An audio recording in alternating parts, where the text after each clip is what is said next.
Bonjour bien-aimés dans le Seigneur, je bénis le Seigneur Jésus-Christ parce qu'il est tellement bon, qu'il nous fait du bien tout le jour de notre vie sur la terre.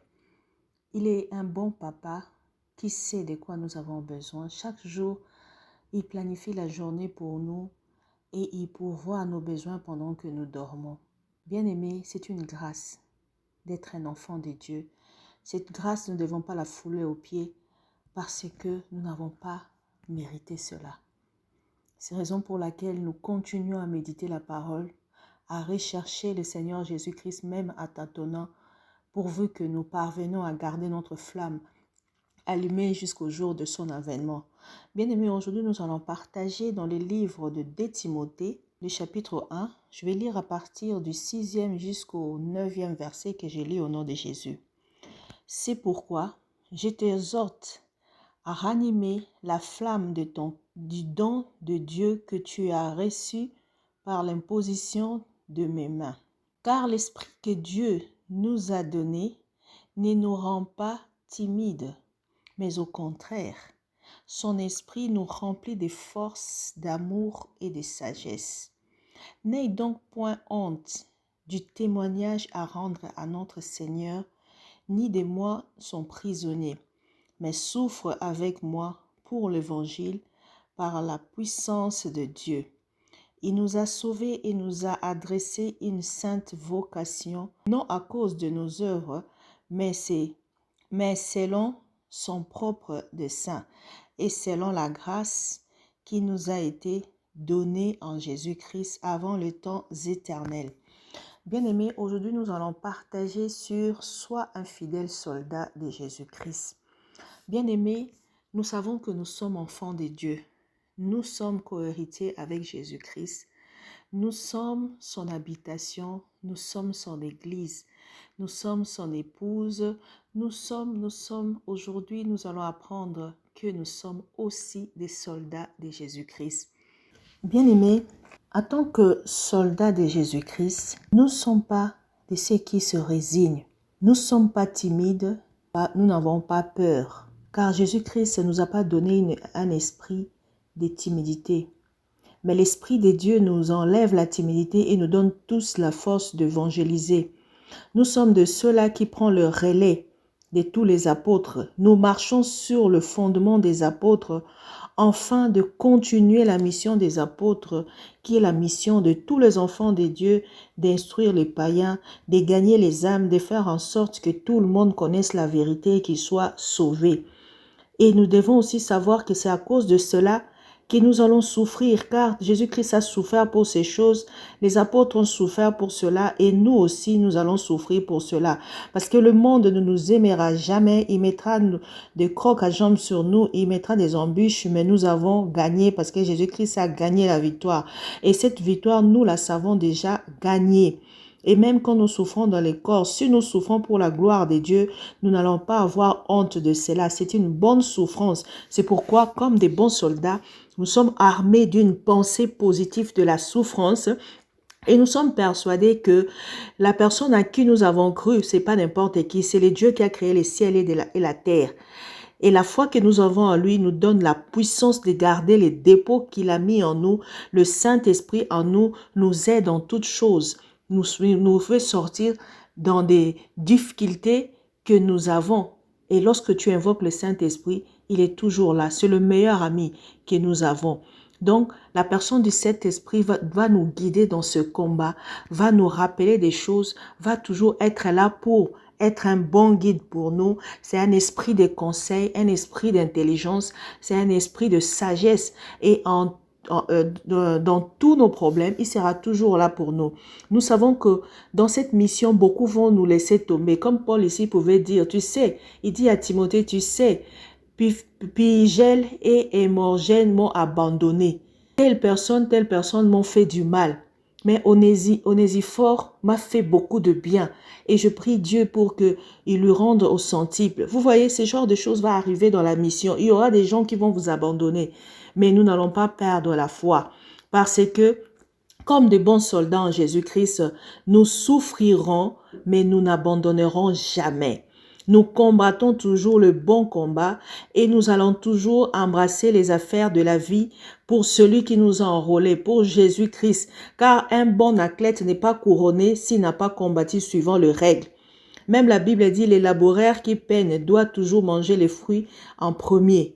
Tout ce que nous allons perdre sur la terre, Dieu nous donnera cela au sensible, car il y a certaines choses qui sont déjà réglées sur la terre. Jésus-Christ a dit, tout celui qui veut me suivre, qu'il se donne totalement à moi, car tout celui qui aura tout perdu pour moi, il aura au centuple dans ce siècle-ci, et lorsqu'il mourra, il aura la vie éternelle. Donc, armés de toutes ces pensées positives, nous combattons le bon combat en gagnant le païen, en prêchant l'évangile, en répandant la parole de Dieu dans le monde, car c'est Jésus-Christ qui fait ces choses en nous. Et pour finir, nous ne devons pas oublier, nous devons toujours nous souvenir de Jésus-Christ comme étant notre modèle. Lui qui est ressuscité, lui qui est mort et qui a souffert pour nous. Et même quand nous serons liés, ou nous serons dans les tribulations ou dans les afflictions, nous allons garder la foi, car la parole de Dieu n'est jamais liée. Et nous allons supporter toutes ces choses parce que nous sommes des élus. Bien-aimés, tout enfant de Dieu supporte tout parce qu'il sait que lorsque le salut va apparaître, il ne ratera pas ce salut. Car Jésus-Christ est notre salut. Il est notre gloire éternelle. Il nous a donné sa vie et nous marchons selon sa vie. Dans le bon comme dans le mauvais moment, nous restons fidèles à lui. Nous demeurons fidèles pour que le jour où il reviendra, que nous soyons trouvés dignes. Nous n'allons pas un jour renier notre foi parce que si tu renies Jésus, tu te renies toi-même. Et Dieu lui-même ne peut pas se renier. Donc tu feras que perdre ta vie, quoi. C'est pourquoi, bien-aimé dans le Seigneur, je te prie, toi qui m'écoutes, toi qui s'es converti, toi qui veux vivre comme un soldat de Jésus-Christ, apprends à connaître la pensée de Dieu sur ta vie. Apprends à connaître la volonté de Dieu. Apprends à vivre dans la crainte, à combattre selon les règles que le Seigneur a mis. Car les combats que nous menons ici, ce n'est pas un combat avec les fusils charnels. C'est un combat spirituel contre les principautés, les dominations. Un combat que notre Seigneur a vaincu et nous a donné le moyen de le combattre. Si tu suis les règles de ces combats, tu es gagnant. Si tu sors en dehors des règles, tu es perdant. Et le diable est en train de multiplier les hérésies, la torsion de la parole pour que beaucoup renient la foi. Mais nous, comme Timothée était exhorté par son père Paul, nous exhortons à rallumer les dons que nous avons reçus de Dieu. Chacun de nous a la responsabilité de rallumer sa flamme, c'est-à-dire de veiller à ce que ta flamme ne s'éteint pas. La Bible dit que le Seigneur fait de nous ces flammes de feu. Nous devons être toujours en train d'enflammer le monde pour que le monde soit embrasé de la parole de Dieu, de la crainte de Dieu, pour que la haine du mal soit dans beaucoup de personnes et que beaucoup soient sauvés. Parce que Jésus-Christ nous avait déjà dit, lorsqu'il était sur la terre, que petit est le chemin étroit qui mène à la vie éternelle. Et peu de gens vont y entrer parce que c'est tellement petit que tu ne peux pas trouver ce chemin si tu ne la cherches pas. C'est pourquoi il nous demande de chercher nuit et jour sa volonté, sa vie, afin de vivre comme il le désire et de marcher pour la gloire de son nom. Bien-aimés, c'est vrai qu'il nous a sauvés à la croix. C'est vrai qu'il nous a réconciliés avec le Père. C'est vrai que nous sommes justes. Quand Dieu nous regarde, il nous voit justifiés, justes, parce que Jésus-Christ nous a rendus justes. Mais cela ne t'exclut pas de continuer à rester juste. Il t'a rendu juste. Ton casier judiciaire a été effacé de tout ce que tu as fait depuis le temps où tu es né jusqu'au jour où tu reconnais Jésus-Christ comme ton Seigneur et ton Sauveur. Tu dois maintenant garder les dépôts en toi. Car tous ceux-là qui ne garderont pas les dépôts en eux, tous ceux-là qui ne rallument pas le flamme du don de l'Esprit en eux, ce sont des gens-là qu'on a appelés les vierges folles, qui lorsque le Maître viendra, ils n'auront pas de lampe allumée et n'entreront pas avec lui dans la joie. Bien-aimé, si tu as entendu cette parole, nous allons prier au nom de Jésus. Merci Seigneur Jésus. Merci, tu es tellement bon. Tu es tellement bon que je ne sais pas à qui je vais te comparer. Tu es tellement bon que chaque jour de ma vie, je vois ta bonté. se manifester en moi. Non pas parce que je suis parfaite, mais parce que je suis juste en toi. C'est parce que tu as les regards fixés sur moi. C'est parce que tu m'as aimé d'un amour que personne ne me l'a montré. Lorsque je regarde ma vie, je vois la gloire des dieux. Oh Seigneur, tout ce que je peux avoir, c'est pour ton amour. C'est pour ta gloire. C'est pour que le monde sache que ceux qui se confient à l'Éternel ne sont jamais déçus. Car la Bible dit, fais de l'Éternel tes délices, il te donnera ce que ton cœur désire. Seigneur, j'aimerais que mon frère et ma sœur qui m'écoutent apprennent à faire de toi son délice. Afin que, Seigneur, nous puissions tous nous enrôler dans cette armée éternelle, cette armée dont le monde a besoin aujourd'hui. Pendant ce temps de la fin, l'Éternel veut tous nous enrôler dans son armée, afin que nous lui servons des ambassadeurs auprès des hommes et des femmes, afin que nous combattons dans la prière, dont nous combattons dans l'excellence des œuvres de bienfaisance, pour que le monde voie en nous Jésus-Christ, qui est le modèle parfait.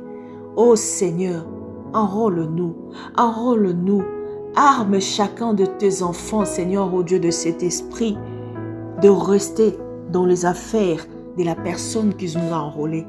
Nous voulons rester dans ta parole, nous voulons vivre ta parole, nous voulons la rendre, Seigneur, aux yeux visuels, car la vie chrétienne, ce n'est pas une religion, mais c'est une vie. Et lorsqu'on regardait le chrétien d'Antioche, on pouvait dire, ça, ce sont des chrétiens, parce qu'ils marchaient comme Christ. Et nous voulons voir cela. Pendant ce temps de la fin, pendant ce temps où l'apostasie bat le plein, nous voulons voir des hommes et des femmes en Christ. Nous voulons voir de chrétiens se lever comme des modèles. Nous voulons voir, Seigneur, oh Dieu, les gens se lever comme des ambassadeurs de Jésus-Christ, comme des bons soldats pour gagner les âmes. Tu nous as déjà donné la mission. Tu as dit, allez, faites de toutes les nations mes disciples. Ô Seigneur, tous chrétiens, nous sommes appelés à marcher comme des bons disciples et à gagner les âmes. Nous devons mettre ça dans nos vies, nous devons mettre ça dans nos pensées. Nous devons, Seigneur, répandre la parole car les temps sont mauvais. La Bible nous a dit qu'un grand nombre de gens vont perdre la foi. C'est le cas aujourd'hui. Les mers se sont détruites. Tout est détruit. Les armées se lèvent contre des autres armées. La foi d'un plus grand nombre est perdue. Les nations se lèvent. Ils se lèvent de doctrines. Ils se lèvent de cultures. Ils se lèvent de lois pour ramener beaucoup à pécher. Oh Seigneur, aujourd'hui nous pouvons parler de transgenres. Tu n'as pas créé un homme avec plusieurs façades. Oh Seigneur, l'homme est livré à lui-même. Nous acceptons l'abomination. Les diables sont entrés dans l'église. Oh Seigneur, sauve tes enfants. Seigneur, je m'aimerais prier pour toutes les personnes qui ont perdu la foi. Tous ceux-là qui sont aveuglés, que les écailles tombent, Seigneur, de leurs yeux. Que les enfants de Dieu parviennent, Seigneur, à voir que nous sommes pendant le temps de la fin et que nous puissions tous, Seigneur, oh Dieu, contribuer, Seigneur, à l'expansion de l'Évangile. Seigneur, ce que tu nous demandes, ce n'est pas difficile. Pendant ce temps, tu veux que la parole aille dans tout le contrée. L'Internet, les gens en abusent. Ils pouvaient s'en servir pour amener la parole partout. Donne-nous la conscience qu'aujourd'hui, nous ne pouvons pas marcher des kilomètres comme des apôtres le faisaient pour répandre l'Évangile, mais que chacun de nous apprenne à multiplier, Seigneur, oh Dieu, de partage de l'Évangile, à multiplier des groupes, Seigneur, oh Dieu, de partage. Nous voulons que tout le monde connaisse la vérité, que tout le monde sache que Jésus-Christ revient bientôt et que chacun se prépare pour cet avènement. Oh Seigneur, laisse que, Seigneur, tous tes enfants, tous ceux-là qui ont cru en Jésus-Christ, qui ne restent pas pendant l'enlèvement. Car ce serait être sauvé comme passer par le feu. Le temps qui arrive, ce ne sera pas comparable à ce que les apôtres ont vécu. Les afflictions qui arrivent n'est pas comparable à ce qui sont déjà passés. Même quand nous disons que nous souffrons pour Jésus-Christ, ça ne sera pas comparable. Seigneur, mets cela dans la vie de tes enfants, dans les têtes de tes enfants, pour que chacun, Seigneur, oh Dieu, puisse savoir que les jours sont mauvais, la nuit est rapprochée, Jésus-Christ revient bientôt. Que nos familles soient sauvées, que nos frères et sœurs soient sauvés, que nous soyons, Seigneur, oh Dieu, des bons ambassadeurs, que nous puissions gagner, Seigneur, nos enfants, que nous puissions parler de Jésus-Christ à tous ceux qui sont autour de nous et que nous soyons sauvés avec nos frères et sœurs, nos voisins et voisines. Oh Seigneur, merci. Merci de ce que dans ton amour, tu ne nous laisses pas tomber. Merci de ce que le Saint-Esprit est là pour nous fortifier dans ce chemin, nous enlever la timidité pour que nous puissions être éveillés, pour que nous puissions avoir la parole à donner, car c'est toi qui mets des mots dans nos bouches. Merci pour la journée, merci pour tout ce qui va se faire en ces jours. Que l'honneur et la gloire soient pour mon Dieu, au nom de Jésus-Christ. Amen.